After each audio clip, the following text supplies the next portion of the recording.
Dear students, myself Professor Narayanadas. I am going to discuss the topic delegation of power. This topic which is related to the subject principles of management for the course BBM, that is Bachelor of Business Management. So let's see what is delegations. It is impossible for any person to execute all the work in an organization. In order to achieve the objectives of the organizations or goals of an organizations, so a single person could not be entrusted or vested with the entire decision making authority. So the superior assigns duties and responsibilities to his subordinates and also delegates necessary authority to them. So delegation is nothing but authority is the power to make decision which guide the action of others. Delegation is ensuring authority will be enforced to guide the action of others. According to McFarland, says delegation is the primary mechanism, formal mechanism by which the network of authority relationship established. So the delegation, which is a process, enables a person to assign work to others and ensuring and delegate them with an appropriate, adequate authority to do it. This is the meaning of a delegations. Now we'll see what are the elements of delegations. So the assignment of duties or responsibilities. So it is nothing but fixing the responsibilities to the workforce. This work is being done only at the time when a superior has no time to accomplish all the work. The superior automatically assigns the work of the responsibility to his immediate subordinates. The delegation of authority, which is nothing but which is need to be created an authority. So if the work is assigned to any subordinate, there will be a need for authority to achieve it or to accomplish it. After the delegation of authority, the subordinate can get the powers to accomplish the task in a specified time and in order. So what is accountability? Accountability means that the subordinate is answerable to the immediate supervisor or immediate senior. If there is any mistake by a subordinate or a fault committed by a subordinate, the subordinate should accept the responsibility for it. So it is nothing but accountability means making a subordinate to answerable to his seniors. This is what the elements of delegations says. Now we'll see the advantages of delegation. So the advantages of delegations covers the basis of effective functioning. So delegations which lays the basis for effective functioning in an organization. It establishes the relationship among the workers with others, superiors, and achieves various objectives of the organizations. It creates the relationship with others and ensuring achieves the various objectives. It saves the time. So delegation of authority enables the superior to allot more time to important matters like planning, organizing, staffing, directing and controlling. There will be a reduction routine work of the superior. Since delegation relieves the superior from attending the routine matters, normally the routine matters are allocated to subordinates. So the delegation helps the superior carry out more responsible work independently. The fourth advantage is benefit of specialized service. So the delegation helps the superior to get benefit of specialized knowledge of various persons at lower levels. For example, production is delegated to the production manager, sale to the sales manager, so legal matters to the lawyer and like. So benefit of specialized service can be obtained with the process of delegation. And there will be a delegation of authority which is ensuring effective managerial supervision. And apart from which, we do have an efficient running of branches. So if the business has any branches, the branch affairs or activities are looked after by the separate persons. So efficient running of branches is possible due to delegations, and there will be expansion and diversification programs. Expansion and diversification of business activities. The subordinates are fully attained in decision making in various fields of the business by using the delegation of power or authority. So the type of talents of subordinates can be used by the top management in the expansion and diversifications of business activities. And delegation ensuring satisfaction to the subordinates. So delegation of authority will create a satisfaction in the minds of subordinates. It satisfies the self-actualization needs of the individuals. So let's see what are the disadvantages of delegations. So delegations disadvantages, we can say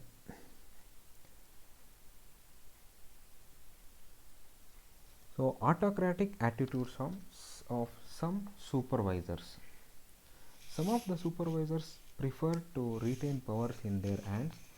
These persons don't have belief in delegations of authority, and they interfere with the limited authority of the subordinates.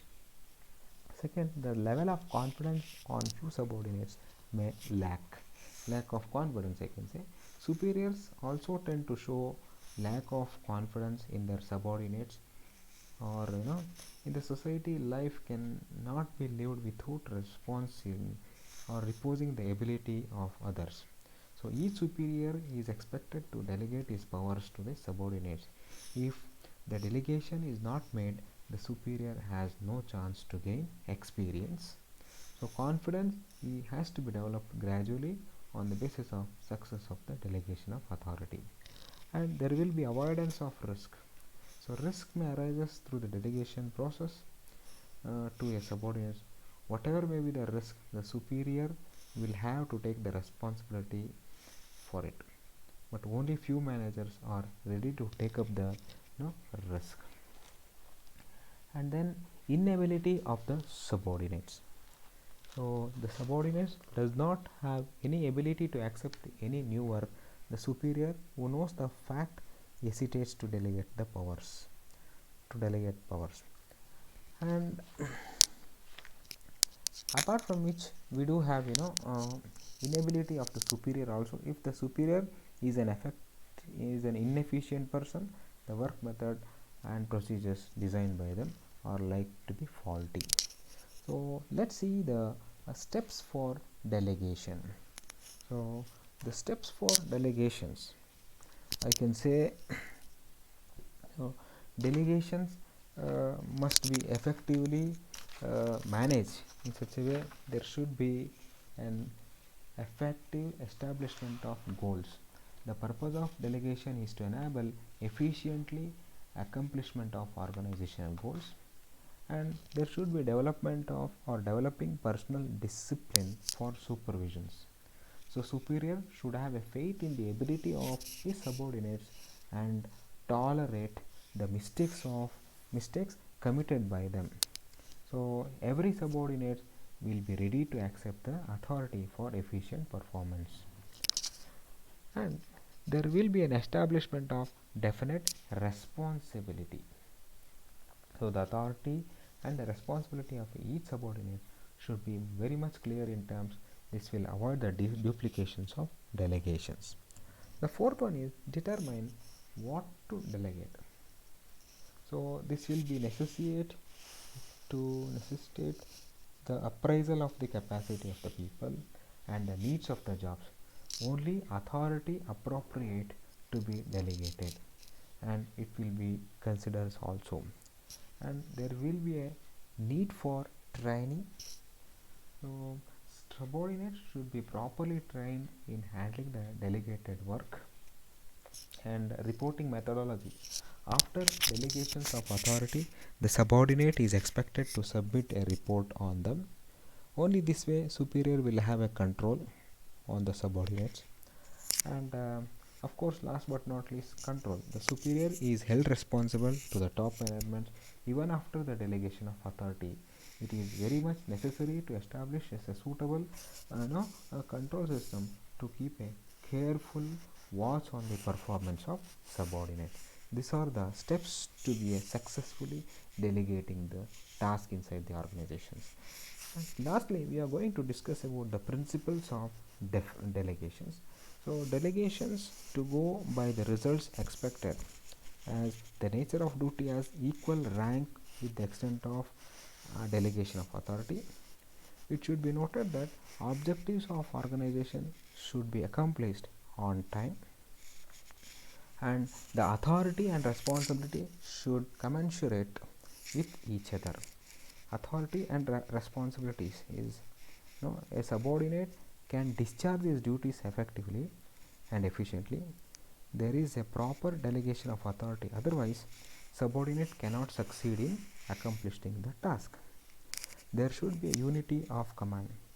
The principle insists that subordinate should receive the instructions from only one superior. So emphasis is on the unity in following the instructions of superior, otherwise it creates a confusion and uncertainty in the organizations. We have one more principle of delegation is non-delegation of responsibility. What does it mean? A superior can delegate the authority but not responsibility. A superior can delegate authority but not responsibility. Assigning the duty does not mean delegation of responsibility.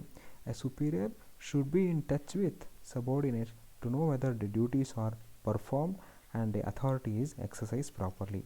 The ultimate responsibility for the performance of any duties remains with the superior only.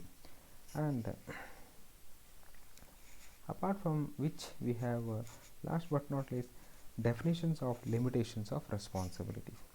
A person knows well with that authority alone can delegate the authority properly. So there should be written manuals with the help of person to understand the authority in right directions. This will avoid confusions regarding the delegations of authority, and which enables effective function of the concerned person. So quickly we recap what are the topics we discussed in this class or lectures is meaning and definitions of the delegations, what are the advantages and problems of the delegations, and we also covered the principles of delegations. Dear students, you can refer the text which is available in the market, Principles of Management, written by the T. Ramaswamy, Himalaya Publishing House. So you can enrich your knowledge by referring these textbooks. So with this, I can conclude my lectures, thanking you for giving an opportunity.